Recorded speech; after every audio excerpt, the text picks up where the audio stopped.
We went out to eat last night at a place called White Horse, and it wasn't just oh, look, there's a restaurant, let's stop and go eat. It came with high recommendations from actually the tattoo artist that we went and got tattoos from. And so we're like, okay, you speak so highly of this place, I'm definitely gonna go there.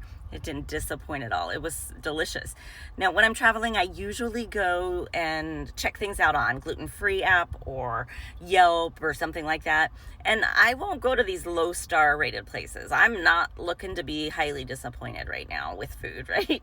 And I know that when you go in to give birth, you're not looking to be highly disappointed. So how can you, as an expectant parent, plan for that experience? Definitely make sure that you go onto leapfroggroup.org and you look at the maternity statistics of your provider or the hospital in your area. If they actually participate in this, you'll be able to look at their cesarean rates, their episiotomy rates, their breastfeeding rates, all of those types of things, to kind of give you an idea. And it also gives you a measure against your state and your national averages. So that's a good place to start. Second, you want to make sure that you're doing some basic childbirth education. You do not have to memorize all the things that happen during labor. You don't have to memorize the stages of labor. You don't have to memorize anything. Just get a basic knowledge and understanding. You can check out over here if you want to do something online, but I highly recommend that you try to do something in person, because then you can connect with others there in your community, right? And then third, the next thing you could do is talk to some local doulas. Find somebody who could be there to be labor support for you. It will make such a difference for you. And they have the lowdown on the hospitals. They know what kind of sticklers different hospitals are about different things.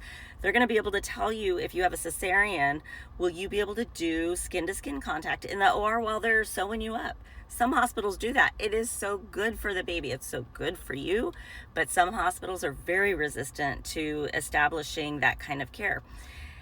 And it's so sad, and it's very unfortunate, and there's every excuse under the book. And in my opinion, you having the support that you need there with you is going to make all the difference.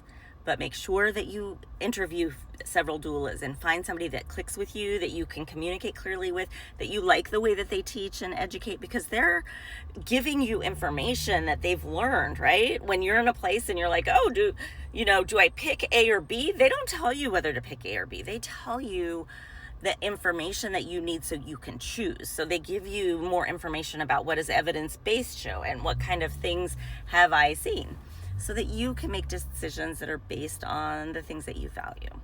Anyway, I know this is kind of like a rant, but please make sure that you don't go to a hospital and just go with the flow, that you don't just go to any doctor willy-nilly and go with the flow, that you find out the things that are important to you, find out from others in your area what kind of experiences they're having, so that you could do everything to the best of your ability to advocate for the birth that you want.